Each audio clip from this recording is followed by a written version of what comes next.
Welcome back to another reading and correcting with me, Kindar, the Tiger Writes, and Ty, the Tiger Supervisor. These are where I read a chapter from one of my stories and correct it as I go. If you want to listen to these live, it's every Tuesday morning, 8 a.m. Eastern Time on Twitch. And if you are looking to support me, that is on my Patreon. Today, I am doing chapter 51 of A Series of Death. Marlot stared at the lion. What was he doing here? Hadn't he already been captured? The way Nikal had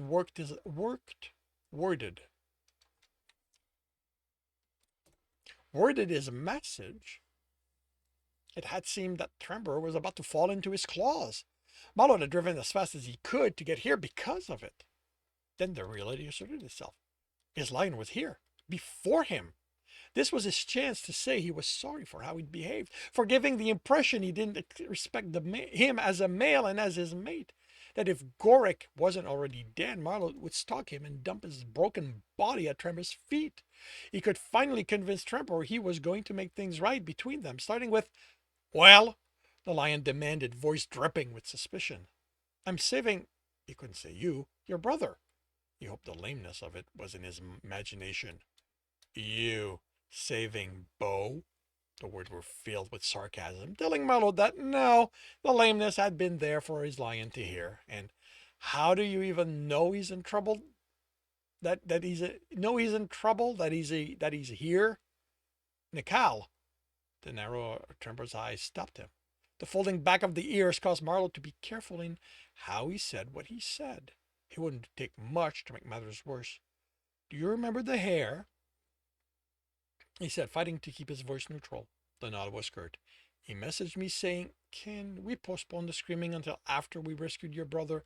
I know you're pissed, and you're right to be, but we are not rescuing my brother.'" Trevor stated, "I am rescuing my brother. You're leaving. You have no idea what you're getting yourself involved in." "No, I know what's going better than you." His mother shot, but the damage was done. "Oh, of course you do. You just can't stop yourself from barging in my life and doing everything you can to show just how lucky I am. You deign lower yourself to helping me in my times of need." "No, Trem, Don't call me that." The lion was in his face, and Marlot saw the extended claws. "You're done here. You're never going to get your claws into me again. I don't care what you do, what lie you tell. I will never believe you.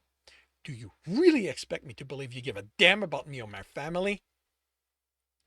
Marlot swallowed, and the words came out so softly he didn't think the lion could hear them. "I do." Or if he did, all they resulted was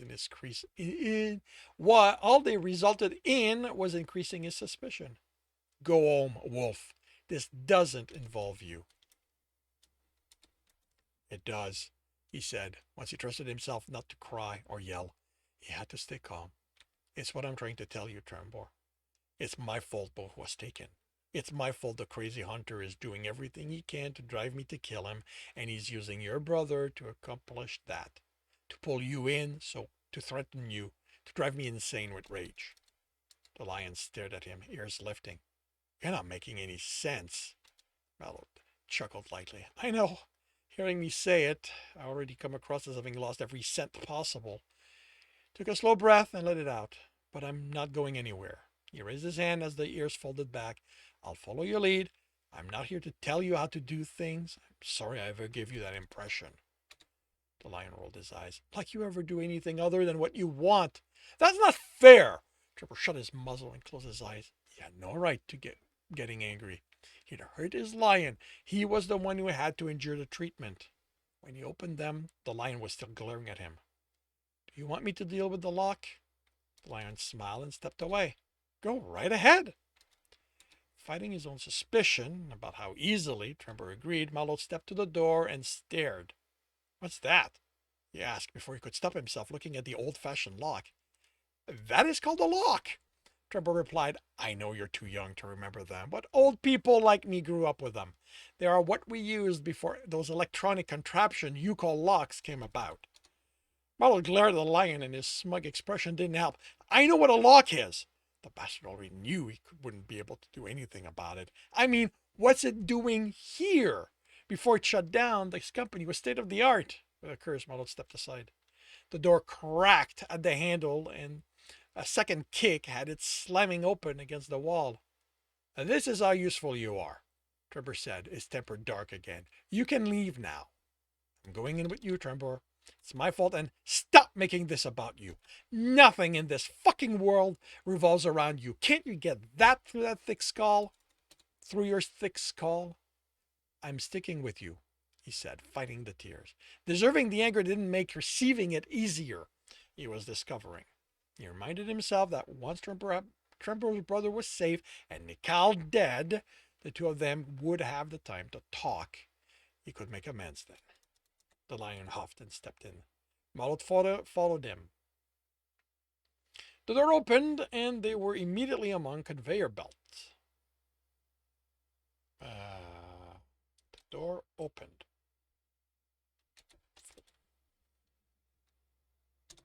Follow them into a small room. The other door opened, and they were immediately among conveyor belts, with the only light that of the destroyed door. Marlot could just see those immediately before them, stretching into the darkness ahead, to the left and to the right and above. Why did it close? Marlot whispered, following the lion into the darkness and turning his pad for light. Some lawsuit, Trembor answered. Didn't you hack your way into the court's database before getting here? Marlot bit back the reply. The lion knew very well Marlot didn't act frivolously. He only did it when it mattered. He saw the lion's hurt as he walked away from him. Okay, maybe he had been too free with his hacking. Anyway, places like these make perfect hideout for criminals, since no one is supposed to come here until the case is resolved, and those can go on for decades.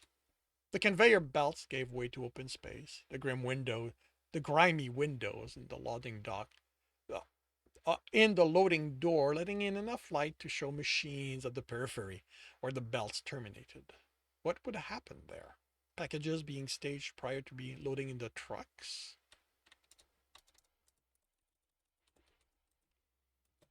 Marlot had no idea.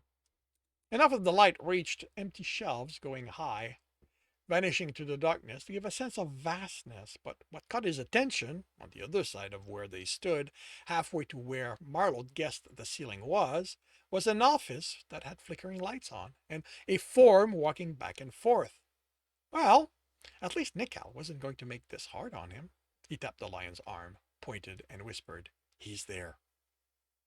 And that concludes chapter 51 of A Series of Death. If you are enjoying this, please leave a like. If you want to know when the next chapter is going to be up, subscribe and hit the bell. If you want to read the book as well as the other in the series, they are available at all major e-retailer. If you're looking for a different way to support me, that is on my Patreon. And if you want to listen to these live, it's every Tuesday morning, 8 a.m. Eastern Time on Twitch. The links are in the note, and with that, I shall wish you a good day.